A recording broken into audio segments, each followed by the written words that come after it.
All right, welcome everyone. As you are joining us today, if you don't mind in the chat, just sharing your school name, where you're from, and what levels you serve. We will be getting started in a minute or two. My name is Amelia Pfeiffer. I am the Executive Director of the Pennsylvania School Counselors Association, and I just want to welcome you today. I appreciate your taking time out of your busy days to be with us today.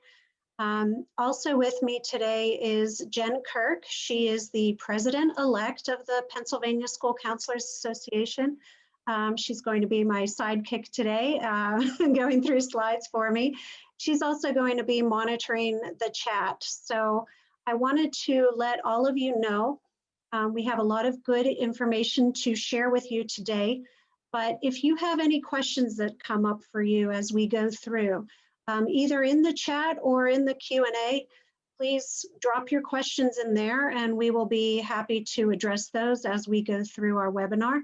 And as I said, Jen will be monitoring those for us, so she'll be sure to bring those up. Jen, if you could go to the next slide for me.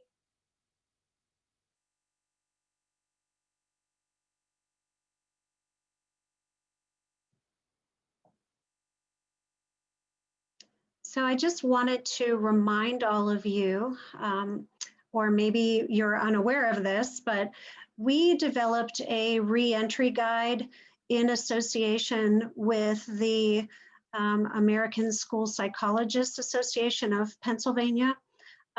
We developed a companion guide that is just full of resources to help counselors to navigate as we re-entered into the school year this year. And all of us re-entered differently, whether we re-entered full-time, whether we re-entered hybrid model or remotely.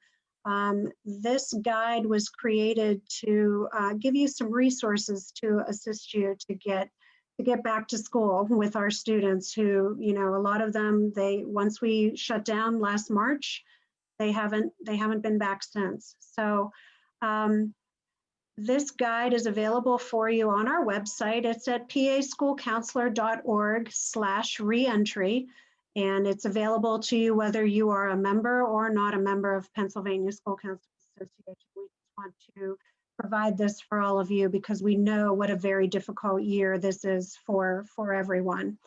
The other thing is we developed a series of 6 webinars around the reentry guide. So today is our final webinar focused on urban schools. And all of the webinars were recorded as today's will be. And those are also available for you on our website at paschoolcounselor.org/reentry.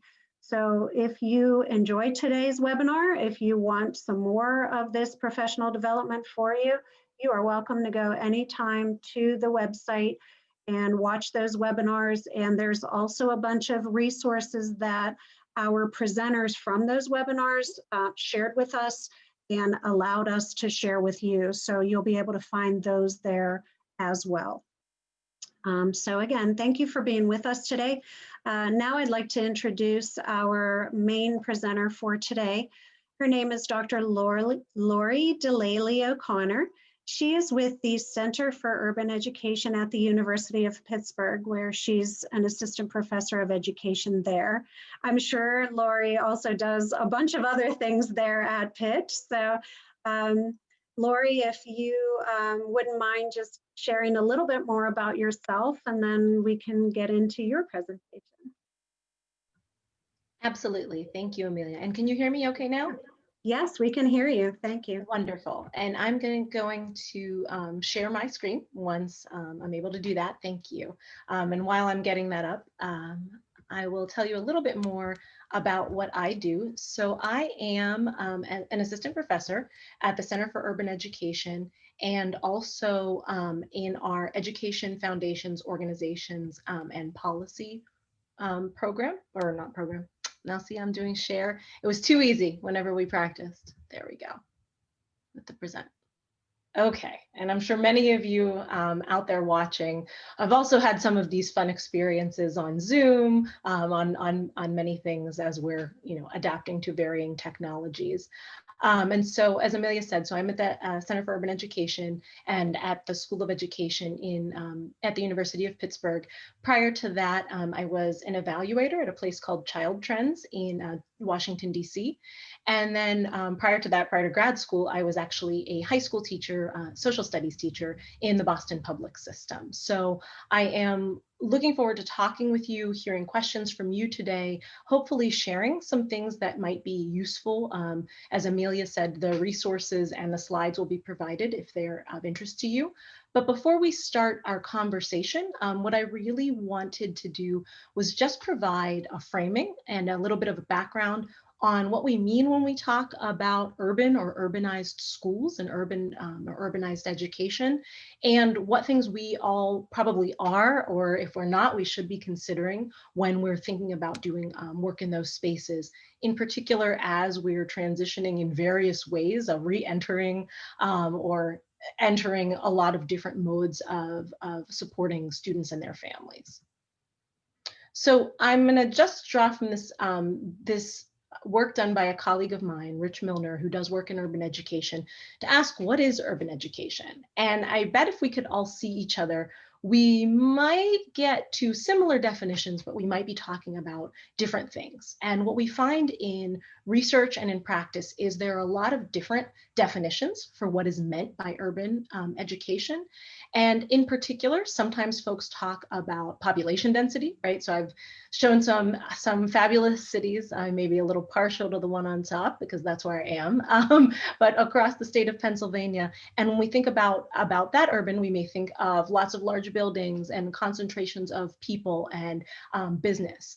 And so one of the things that Milner does is sort of break down this understanding of urban education, trying to draw not from deficits, because a lot of times that's the other way that urban education is defined, by its deficits. And he actually points out in this piece that he is brought into a small district, one that might even be considered rural, not even suburban, but rural in terms of density, and is told that it's an urban area. And what really he comes to find out is that to them means that they're having a lot of challenges, and they define that as urban. And they have new sort of population diversity. So the place that he's going, there's a larger population, in particular of students who have immigrated, and in particular Black or Latinx students. So just for the sake of talking about it today, I'm just going to offer the following ideas about urban intensive. So schools in major metropolitan areas, that might be like Los Angeles or New York. Urban emergent, schools that are in large, but perhaps not major cities, like a Pittsburgh, and they have a lot of the same characteristics. So you see some population density, you see a wonderful diversity of languages, of races, of ethnicities across students. And then urban characteristic, which are schools kind of like the one he was talking about in the piece, which they may not be in big cities, and they're beginning to experience some of the challenges. What does it mean to have students who maybe speak different languages from each other, who are coming from different cultural backgrounds? And what does it mean to be an educator and support and adapt to working with those students and working with their families, and not just learning to tolerate or learning to acclimate, but really learning to celebrate and support those students. And one of the things that often comes up as we think about, in particular, urban schools, but schools in general, are these ideas of gaps, right? I'm sure in your work, you hear a lot about the gaps students are experiencing or facing, and they're often defined in terms of outcomes, meaning in terms of achievement, in terms of attendance, in terms of standardized testing, in terms of graduation rates.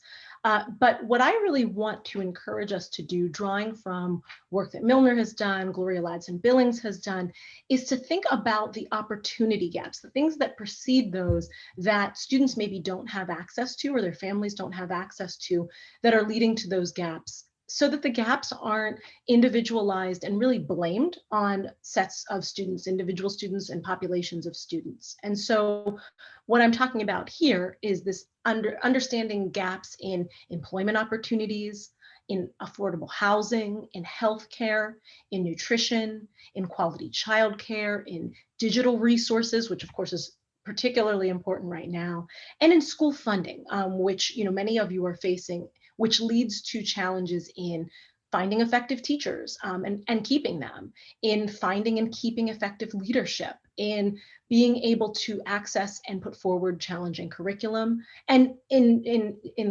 terms of what we're talking about here is having access to school counselors, right? And we know that a lot of this has been exacerbated by COVID-19.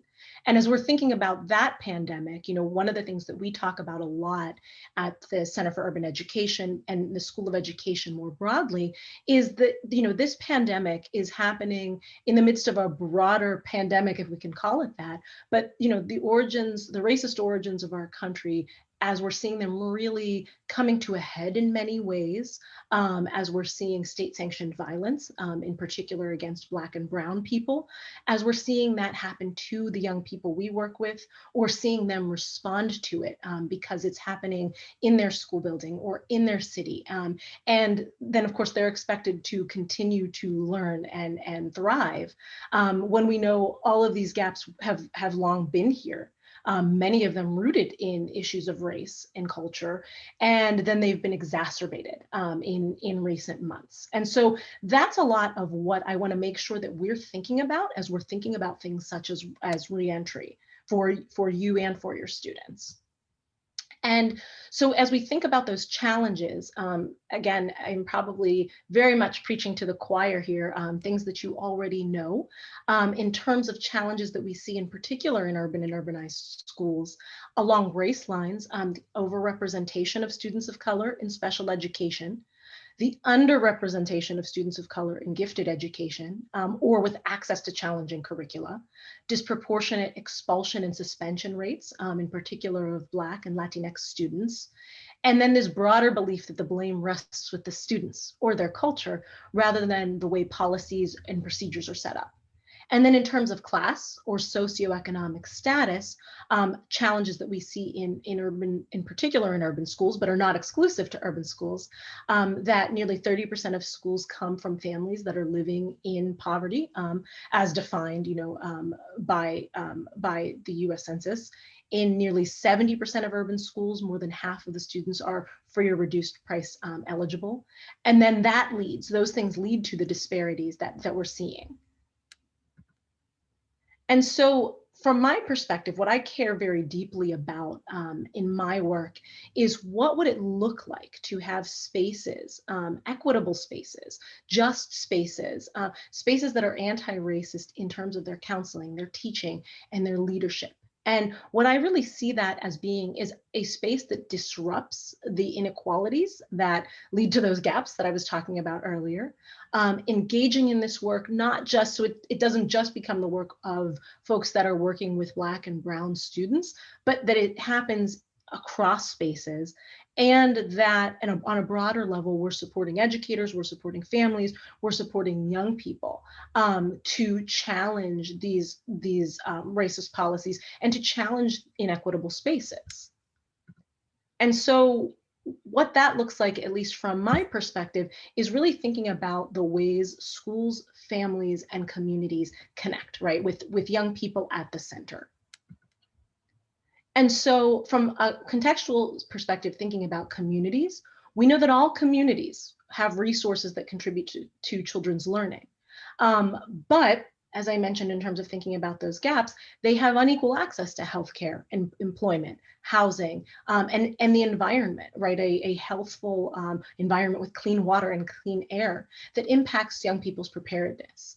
We also know that resource allocation favors wealthier, which are typically whiter, communities, right? And so in particular, when we think about the way schools are funded, and a large percentage of that coming from tax bases, we know that primarily white and upper class areas have access to lots of things for their young people in their schools that students in urban and urbanized settings often don't have access to because of those allocations. And we also know that when there's alignment between communities and schools, right, and when it's not about schools trying to fix students or trying to address what they believe are issues, but rather drawing from the strengths of community, that yields better outcomes. And so for us, there's an opportunity to recognize and engage community resources, particularly as we think about this COVID moment, to support connections and outcomes, right? Like letting the community, both physically inside or when we're not able to be together, thinking about how we can draw from those resources in ways that support young people. A lot of my work is really focused on families. And of course, we know that families play a critical role in children's education and positive outcomes. I, like probably a lot of people on here, I'm at home and I have a second grader and an 8th grader. And I've always been very involved in their education in the visible ways that I know their schools appreciate and recognize, right? So I've been a room parent and I participate in certain ways, but we also know that all families are engaged in learning in some way, even if it's not the ways that are valued and appreciated by schools. And that in particular, race and socioeconomic status influence the way families are able, through the school's eyes, to engage with schools. Again, when there's alignment between what the school's expecting and what the family is doing, that leads to better outcomes for young people. And it's not, the impetus shouldn't be on families to be the ones to figure that out and change their actions and behaviors. And so in particular, as we're seeing, homes very much becoming the spaces where a lot of formalized education is now happening, right? Learning was always happening at home, but now it's happening, both of my children are downstairs on devices and learning in class. I'm hoping they don't come up here and interrupt me. But what does it mean to reimagine what we think of as family engagement and then connect that back to the community? And then finally, educators, right? And that, I like to use that word broadly because it isn't just teachers. It is teachers, it is counselors, it is leaders, it is folks that are in out of school time spaces that are supporting young people, right? And we know again that a lot of times, for a variety of reasons connected to the resources and the gaps, that a lot of times effective educators leave schools that are not well resourced. And so, and those disparities, or those practices, result in negative outcomes for minoritized students. And connected to that, as I mentioned earlier, that curricula often excludes racially minoritized students. So what we need to think about in particular as we're welcoming students back or figuring out different ways to engage with them is, how do we make sure that we include them in our curricula? And so when we're thinking, and I, again, include myself very much in this, a lot of the questions that I think motivate my work, but also what I hope we talk about today, are: what are the structural challenges you're facing that are getting in the way of success in the schools you're in? How do they keep us from moving forward with things you would already like to do? What kind of support and resources are necessary to encourage change? What do you think you need? What do you see that other schools have that maybe you can support developing in your school? What, importantly, are the unrecognized assets in the schools and communities you teach in? And how do we not only recognize them, but build on them and teach the others that we work with to do the same? And then finally, whose voices are absent in these conversations and whose are privileged, right? Whose ideas matter, and how do we include marginalized voices? And so in some ways, those are going to be questions for us to think about today. I'm hoping that folks will be writing in the chat and connected to that. And then as we have a discussion, we're also going to ask you to reflect on a few other things that we'll be bringing up. So I'm just sort of teasing this because I know Amelia is going to come in and also introduce Megan, so we can have a conversation.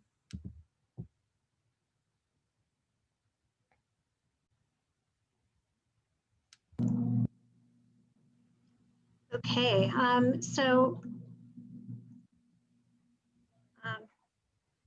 thank you, Dr. Delale-O'Connor. As she said, if there are any issues or questions that are coming up for you as you are watching this and reflecting on this, feel free to add any questions or any comments that you might have in our chat or our Q&A. But at this point, I would like to bring into the conversation Meghan Smith. Meghan is the Director of 504 and Counseling Services with the School District of Philadelphia, with their Office of Prevention and Intervention. So Meghan, welcome. Thank you for being with us today. I know that this is an especially trying time right now, in particular for the Philadelphia School District. So I do really appreciate you taking your time out to be with us today. As we were listening to Dr. Delale-O'Connor, were there any themes or anything that hit home for you, or is there anything in particular that you would like to address as you're doing your work within the city of Philadelphia? Sure, and thank you for having me. Welcome, everyone. A lot of things that were shared definitely hit home for us here in Philadelphia. I know that looking at the discussion questions, one of the biggest structural challenges for us is definitely the size of our district and the limited, and unfortunately with a district of this size, often comes very limited resources.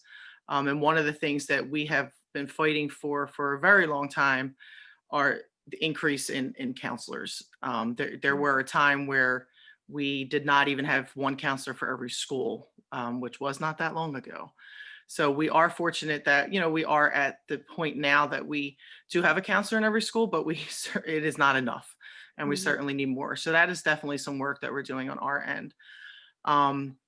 In regard to the reentry to school and the different issues that came with that, there has definitely been a lot of adversity that we have been facing in the district. I'm not sure if people are aware, just in the last few days, there have been some events that have occurred here in Philadelphia that we as a district are certainly impacted on. There was an individual you may have seen on the news who was killed by the hands of police a couple of days ago.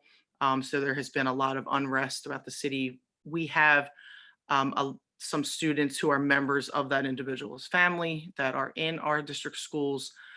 So we kind of jumped into reaction mode yesterday. When I was briefly talking to Amelia, she's seen the look of panic on my faces. I'm answering phone calls and just kind of jumping into planning mode. And we spent many hours into the night last night creating a support document that we could then funnel out to all of our teachers and our counselors and our staff, that just basically gives them some guidelines on how to have these conversations with students. We can no longer ignore that these things are occurring. We have to talk about it, and we have to give them a space to feel safe and to feel heard. So that was our goal with creating this document that encompassed a lot of different resources and supports for teachers, counselors, administrators, other staff. We provided them with specific guidelines for community meetings that integrated anti-racist and social justice themes within them. We gave them conversation prompts to get the talk started with students. We provided guidelines for those conversations and how to be comfortable facilitating those. And then we created a resource bank. And for myself, I prior to being in this position, I was a counselor in the School District of Philadelphia for 13 years. So one of the things that I know is that we have an amazing group of counselors that support our students. And to me, they are our number one resource. They are the experts. So one of the things that we are doing is we created a forum for them to share with us the different resources and the different materials and the strategies and things that they have been using to support their students. So we can then create a much larger resource bank that we can share with everyone. So everyone's able to access those resources. And we just really truly been focusing on supporting the social and emotional needs of our students from day one coming back into school. And just not just isolated in counselors anymore either. We are definitely the ones that tend to lead that work. But our messaging this year at the school district has been, it can no longer be isolated to us. This is a job for everyone. And we all know that building those relationships increases achievement and increases attendance.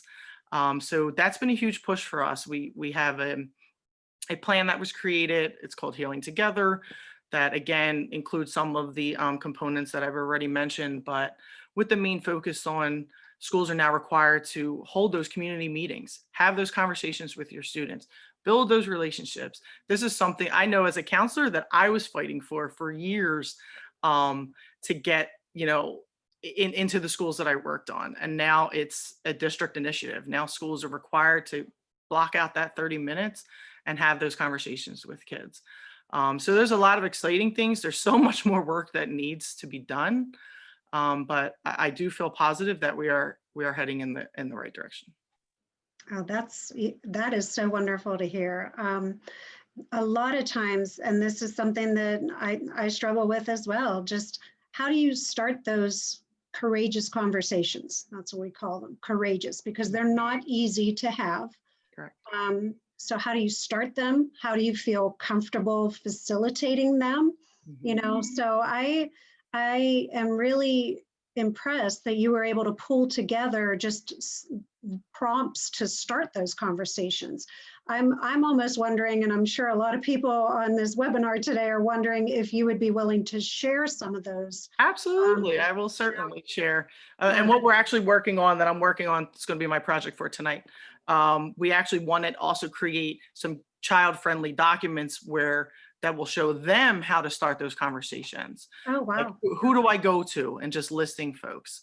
What questions should I ask? What happens if I feel like I'm not being heard or the person's not listening to me? What do I do next? So we are actually wrapping that up now, and we have our office that's going to put some nice graphic and make it, as child friendly as possible, so we can then share that out. So then they know that, who they can access and the way that they can get the response that they need. Okay, that's awesome. It just shows that, oftentimes the school counselors are the ones that are, we have to kind of just adapt. As soon as something happens, we have to be ready to respond to it. And oftentimes you don't have a lot of time to do that, and it really does depend on those supports that you have. And a big part of it is building those relationships, and like Lori said in her presentation, getting that alignment between the school, the families, and the communities, that's what is so important. Mm-hmm. But that's something that you can do whether you have a lot of resources or you don't. Making those connections doesn't cost anything. It's just a matter of going out and doing it, you know?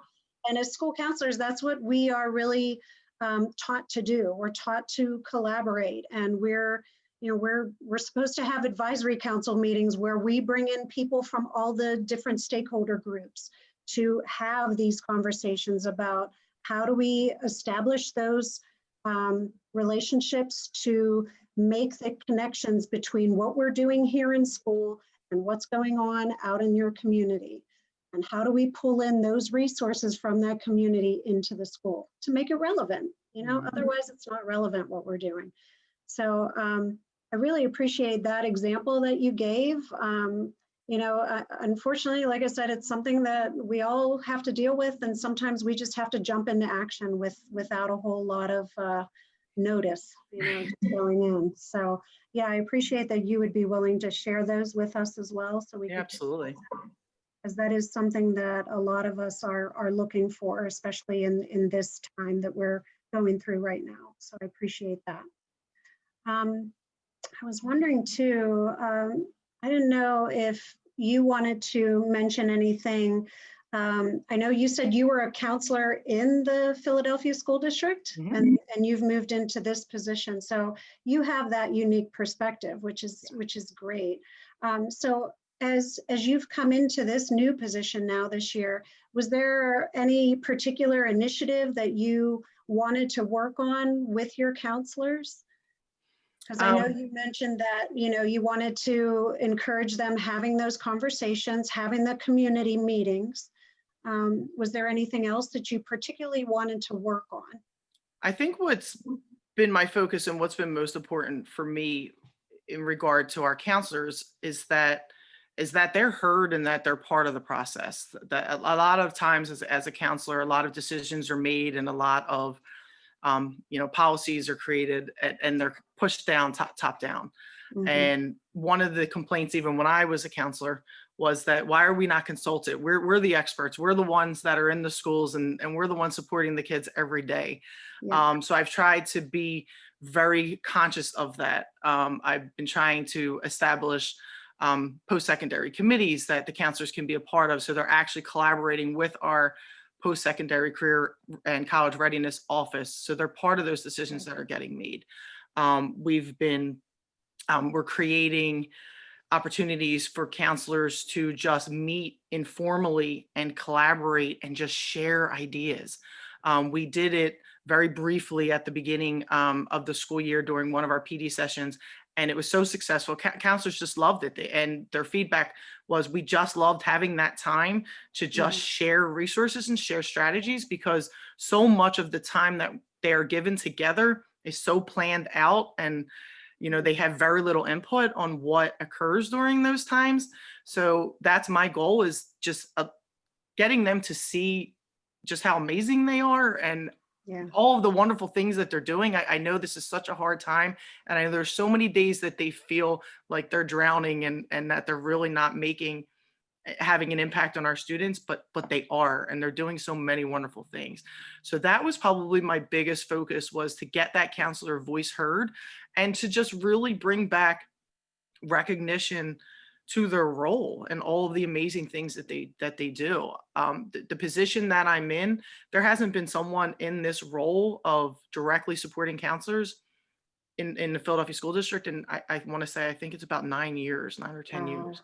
Wow. So that's significant. So it's something that was lacking. Yeah.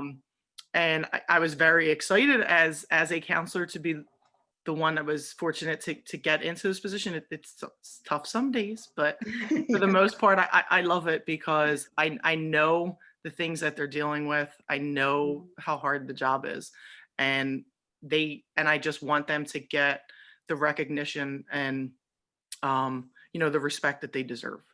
And Yeah. that's been my biggest focus so far.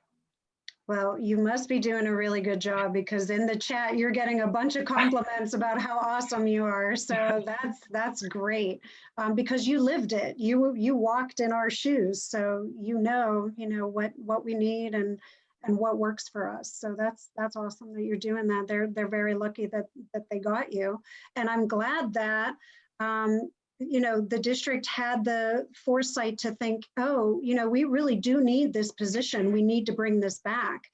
Unfortunately, as Lori mentioned too, with the lack of school funding and resources, school counselors a lot of times are the ones that are being cut. Because it's an easy way to just get rid of, save some money in the budget there. We're not mandated. Yeah. However, a lot of people acknowledge how important the work is that we're doing. So I credit that to our now deputy of prevention and intervention. She actually started out as our director of trauma informed practices, and everything kind of fell in her lap. There was a lot of shifts in staffing at the time when she came in, and she was a driving force in getting this position back, because she comes from a clinical background where a lot of the individuals in the prevention intervention office do come from clinical backgrounds, and she felt that there was that lack, there was that piece that was missing, that someone who had that school counselor experience and truly knew what school counselors were doing on a daily basis in and out. So I do give credit to Dr. Jamie Banks. She is now our deputy of prevention and intervention, and she's great. She's been great to work with, because it's a nice balance between she and I, because I have the school counseling experience. She has that clinical background, and it's just been, it's been a really good collaboration so far. That's great. That's awesome. I wanted to direct a question back to Lori, because Megan, you had brought up about school policies and how sometimes the school policies are the things that present those opportunity gaps for our students. And sometimes they, have a racist bias within them. Maybe not intentionally, but, it's there, and it's keeping the students down and keeping them from being able to achieve some of those outcomes that we want for all of our students. So I wanted to ask you, Lori, how do you like me as a school counselor, how do you suggest that I would start to go about to maybe address a policy and say, you know, look, this is wrong, or something within this system is wrong, and it's disadvantaging our students, and I'd like to change it. So how do you think I could start that conversation with somebody? How do you think I could do that, me as a school counselor? Sure, and that's a great question. And I want to just say first that, Megan, it sounds like you're doing incredible work. As I was taking notes, I was like, you're checking all the, like you're really, I mean, no, and I think that's important, right? Like that you're developing resources that can be shared. You're engaging with families, you're engaging with communities. You're really, you emphasize that idea of developing relationships. And even just in the conversations we've had in preparing for this, you know, this conversation, one of the things that I've heard over and over again are the many, many roles that school counselors play. That are unknown and unsung, but without them, we know what happens to young people and to families, right? And so I think that, I mean, I see, again, in the chat, clapping and love, and I understand it, right? Because I mean, I think it's not even just that you're operating in your capacity, but you're figuring out how to make that system wide. And so that, you know, I applaud that.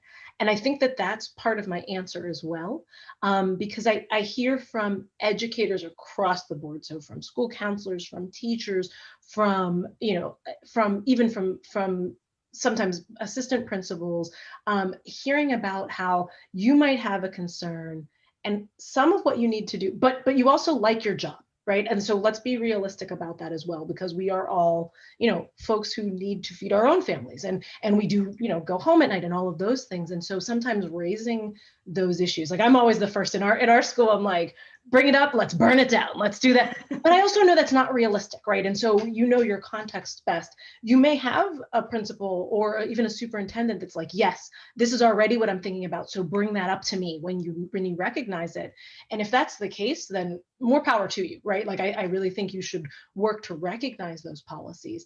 But if that's not your context, because that's not a lot, for a lot of people, that isn't the context. You have limited voice. You don't want to be the person, you don't want to get fired, but you want things to change. And so I think part of that comes with developing relationships across your building, right? That's some of it. So chances are, if you've recognized, hey, this is impacting my kids in a negative way, that some other folks, adults in your building, are also experiencing that. So my first step, I mean, it really is, how do you build those inter-building relationships to say, hey, this is actually making our jobs harder to do and making things not work for our kids. And hey, it's not just our kids in general, it's all our Black kids, or it's all of our Latinx kids. And so I think it's in part starting that conversation. When I work with our EDD students who are all in, you know, in educational settings, we talk about doing, even if it's just at a smaller classroom or building level, like an equity audit. So first it's like developing your folks, right? Like the people that you can talk to, that so that a group of you could go to leadership, but then also getting some of that data to be able to point to it. I'm not talking about extensively, like you don't have to, do a whole analysis, but to say, hey, I'm looking at the curriculum we're using, or I'm looking at the way we're engaging in this work, and I'm looking at the outcomes. And of my 25 kids, only my Black students are not able to do this, whatever this outcome is. They're not meeting this outcome. That means there's probably something wrong with this policy. It can't be that there's only something wrong with this set of kids. And so I think a lot of times having those data, even if it's on a very small scale, on your side, can really help you have those conversations, right? I mean, and again, you're talking to, hopefully you get to know the folks, the community, the caregivers, the other educators in your building. And that's, always the first step. But you may find, even when that's the case, that a lot of folks are not interested in having these conversations, or they feel uncomfortable about it. And I think that was another thing that you said, Megan. I mean, there is no matter what your role is in, there is no time to feel uncomfortable now. There isn't, right? We should be having these conversations regardless of what is happening, right? I very strongly believe that this is at the core of who we are as a nation. And so we should be having conversations about race and about inequality and about racism. But now we can't not, right? Like, so now we're in a space where it's not just like, well, okay, this is part of the curriculum. It is literally outside your door, or sometimes inside your door, right? Inside the building. And especially now with young people. I mean, you know, I think you mentioned police violence, Megan, but also just we have a lot of families who are in essential worker status, right? And so we have a lot of young people. Some schools are back, many are not, and we've got young people at home on their own. We've got like, so acknowledging all of those things and bringing data when we have it, and getting critical mass, to me is always the sort of first step. And then also I think just drawing from, you know, we all of our school districts and our buildings and have mission statements, and we have what these lofty, wonderful goals that we're connected to. And I think we all mean them. I really do, right? But we wouldn't be here if we were not trying to work on behalf of young people, I hope. But I mean, I think also being able to tie back whatever you're talking about changing or talking about, you know, disrupting through the lens that the district or the school is already using. Like, well, we say we are all about equity, and this is one way we can demonstrate it. So it also allows your district or your building, you know, to be successful along those metrics. And, you know, leaders like to be able to demonstrate that success. So I think it's also just drawing from those points as well. And I see somebody put equity audits, nice, equity audit materials in the chat. And so I think that could be great as you think about what that might look like on a large scale, if you're, you know, if your district is not doing that, or on a smaller scale as you're thinking about your classrooms or your building. Yeah, I think for people who might be in those settings, like you said, maybe your superintendent isn't as receptive to things that you're, or maybe your district's so big, the idea of even talking to your superintendent is right, is like so impossible. So start small. That's probably the best thing to do. But I'm glad you mentioned collecting data, because that's something else that doesn't make a lot of us comfortable. We don't want to collect data around things because, oh, data, it's so hard. But in reality, it's not that difficult. Well, and not, I mean, not to interrupt, but you're always collecting data, right? Like you just are. I mean, again, I was a high school teacher, and whether it looks different than it does now when I'm writing up a paper, but I was always collecting data, even if it was just in my head about the young people I work with. You are. I mean, Megan's collecting it. You know, you were probably about students and families before. Now it's about your counselors. So it's like, well, this is the 10th time I've heard this comment. It's just the difference, I think, between it being in your head and it being on a spreadsheet or on the back. You know, I use a lot of Post-it notes, like on the back of something as you're pulling it together, to just be able to say that. And I think it supports you. So I agree. I think lots of folks are sometimes are scared about that, but I don't, like counselors especially, you're always thinking about how many young people are coming in. What are the consistent challenges I'm seeing? So now you just to keep a systematic tally of it. I think it also really makes the case in a, you know, in a space where standardized testing maybe is going to go away. I probably shouldn't say that out loud, but right? You know, like that we're seeing it. So to me, like your role, I was saying that right before we started, is folks are writing college letters of recommendation, like all of this qualitative data, which I think is so powerful and so rich, and we do as folks working with young people, that now that's going to become even more important for our jobs and for the young people's futures, right? Because again, now we're seeing, hey, this data it was always biased, but because it was easy and clean, we were always using it. Now we're going to need data. So if you're keeping track, you know, of what your young people and what your counselors are doing, then you're able to say, hey, I heard this and I continued to hear this. We need to address it. Yep, I agree.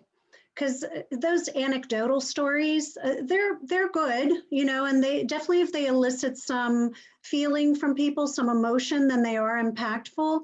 But it does help to have those numbers behind that as well, instead of just relating one story of something that happened. If you can back that up, it's so much more powerful that way. And I think it will make an impact. So yeah, thank you for bringing that up. And yeah, I do encourage all of you, don't think of data as, oh, data, all these numbers and spreadsheets. You know, it might just be what you're keeping track of just every day, you know, and something simple like that.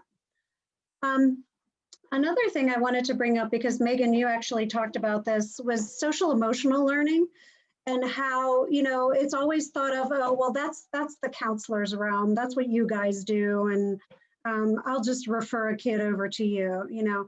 Can can you talk about, is there maybe like one or two things that you're doing in Philadelphia that is kind of spreading that among the whole faculty and not just solely making the counselors responsible for, spreading social emotional learning to the students?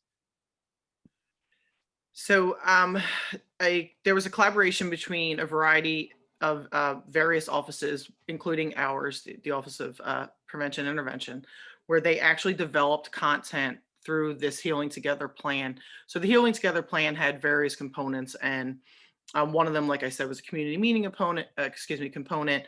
There was a self-care for staff component, and one of them was the LCL resources. So what we did was we created, well, not myself, but in collaboration with the office who oversees social emotional learning, they actually created SEL resources, lessons, just everything for a school to kind of get started on that process. And in the summer, our assistant superintendents and our principals were actually all trained on what those materials in that process should look like. And then they rolled that training over, principals rolled that training over to their staff prior to the school year. So our messaging is that responsibility is school-wide, that we're looking for a culture shift. We're no longer looking for it to be done in isolation on the counselors. It's no longer how my counselor comes in on Thursdays and does this lesson. Now there is a requirement that teachers are providing those lessons to their students, and that they're not even doing it in isolation. We're trying to get it infused as naturally into the curriculum as we possibly can. So it definitely has not been an easy transition, but we are seeing it. We're seeing it work. And for the counselor's role in that, a lot of them, there was a lot of counselors that it was hard for them to kind of take a step back and relinquish that because that's their thing. Like that's what one of the things that they're so awesome at. But they're now learning to be a support role in that. So how can they support their teams? And I've had some counselors that have done amazing things where they've collected additional resources and pulled them together to support their teachers in doing this work, because it has been a hard transition for a lot of our teachers. It's definitely changing your way of thinking for a lot. And that's probably been the biggest challenge, but we are seeing improvement. We're seeing it happening. There's still room for a lot, greater improvement, but that's definitely been the push. And the push has been that it can no longer be isolated to the counselors, that this has to be something that school-wide, district-wide, everyone has a role in, and everyone needs to see the importance of it. Wow. Talk about systemic change. But yeah, one thing I've learned in education is a big change like that does take time. Nothing happens quickly in education. It definitely takes time. So start small and then work your way up, but I'm just like I said, I came into this position probably at the best time in our district, because the focus has finally shifted to the importance of social emotional learning and supporting students and all the things that counselors have been doing forever. And now it's finally seeing just how important that is, and how it's important for everyone to see that importance and take part of that. So it's definitely a good time in the district. I hope it continues. I will definitely be pushing for it to continue. And I'm excited to see the long-term results that will eventually come from this work being put into place. Absolutely. Make sure you collect some data on that. Absolutely. Yeah, that is one thing that I've kept hearing, with this pandemic, and we're getting to the new normal, whatever that's going to be. But it sounds like you said, social emotional learning now, everybody is understanding how important it is, not just the counselors. So I'm hoping that that's going to be part of the new normal once we, things are going to start to shift. I'm pretty sure, I'm pretty hopeful. So yeah, thank you. Thank you for sharing that. Okay, I wanted to get back to talking about the opportunity gaps that lead to the outcome gaps, because I guess in my mind, I never actually thought of it being that closely linked, but it definitely is. So a lot of those outcomes that we're looking for our students, higher graduation rates, higher academic achievement, higher college acceptance rates, all of that is directly linked to the opportunities that those students have. So, Lori, I wanted to ask you, do you see like maybe a shift in how people are starting to think about that? Like, are they starting to understand now? Because a big opportunity gap that really came to light through this pandemic was access to technology, access to the internet, things like that, that people understood that if you don't have that opportunity, that's going to lead to lower academic achievement, all of that. So do you think, that is starting to shift for people now? Are you, that people are starting to acknowledge that the opportunity gaps really are leading to outcome gaps? I think so. I mean, I hope so. Maybe I don't think that in particular related to technology.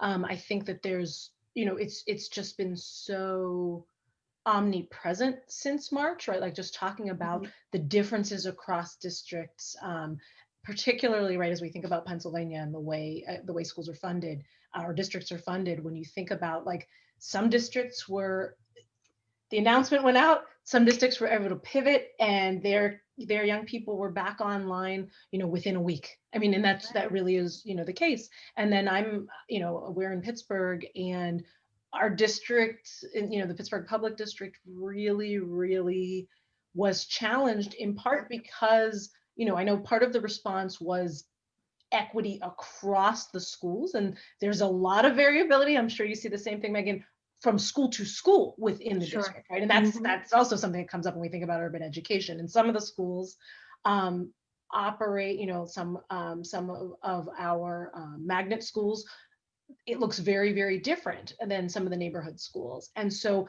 in an effort to be equitable in that way, nobody started back until everyone started back, and it was weeks. And again, that there are a lot of challenges that we see, disparities, not only in who has access to technology. Did you have a laptop? Did you have a tablet? Did you have a phone? So there's disparity even between the different types. And then on top of that, right, what kind of internet access do you have? Do you have any internet access? And so there were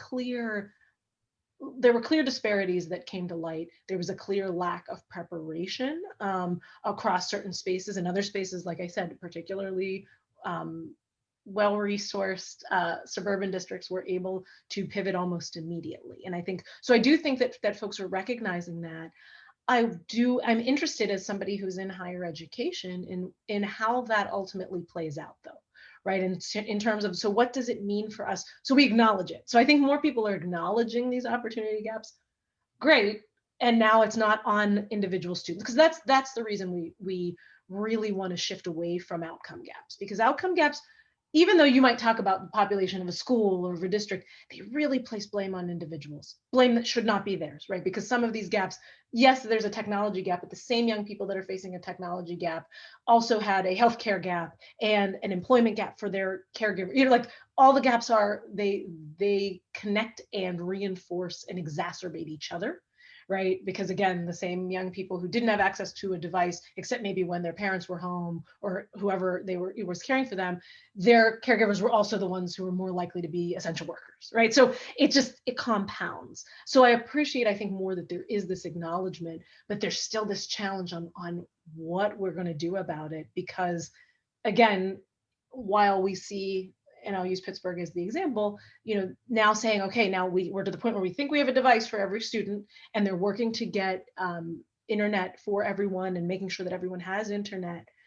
The corresponding like immediate suburbs, I mean, it's, we are one-to-one, we've been one-to-one, we have that. And so then even when you think the gap has been filled, that gap just extends out further. So now it's like, well, but you have access to, I don't know, a Chromebook, and we all have iPads, right? And you have access to this curriculum, and now we have that plus, right? And so it is just sort of like, how do we ever level that, particularly as funding continues to look this way, right? I mean, again, I'm in a district where I don't even know how much our PTO at one point raised and had in excess compared to, you know, a district down the road.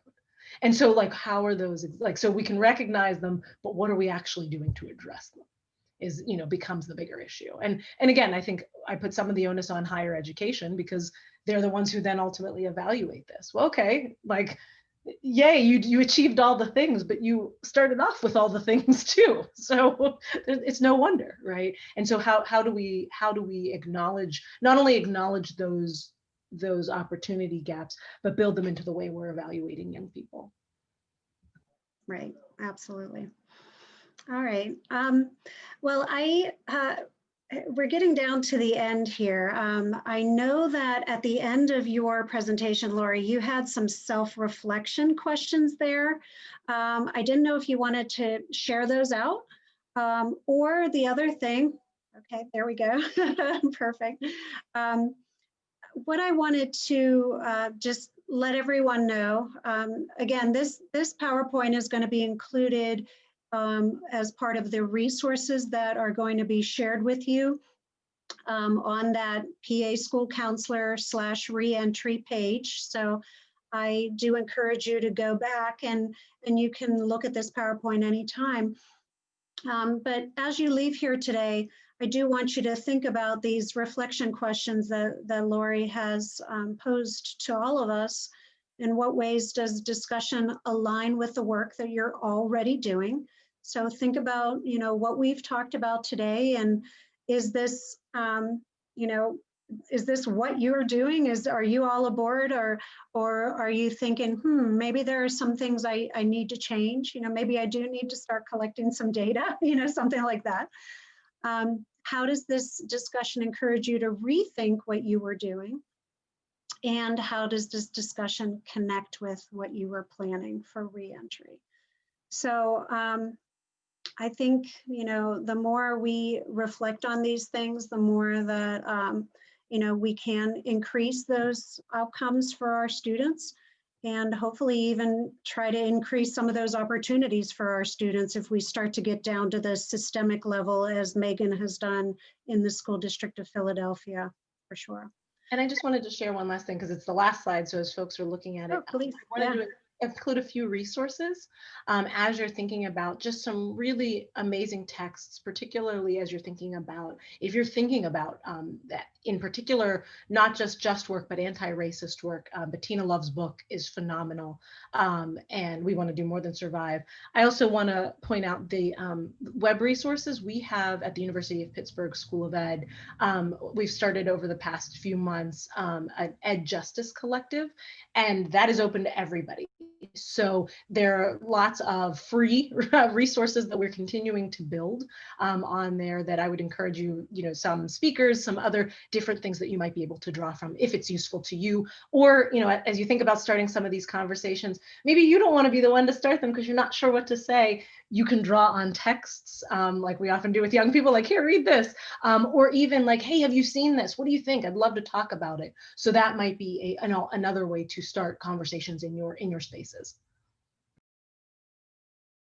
Yeah, that's great. Thank you for sharing those resources as well.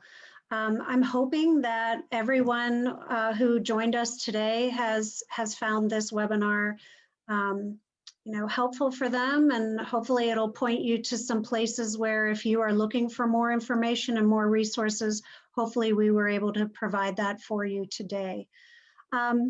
So thank you again, Lori. Thank you, Megan, for joining us today. Your input today was very valuable, and I really do appreciate you being with us. And I hope that we can partner with you again with PSCA and with you guys to just help with anything that our members might need in terms of education and resources.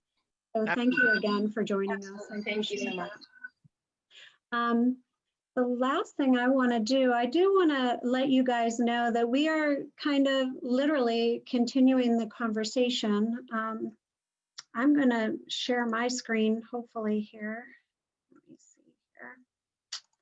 Hold on, give me a minute. Again, wonderful technology here. Okay, this is another resource or another thing that we'd like to provide for you guys.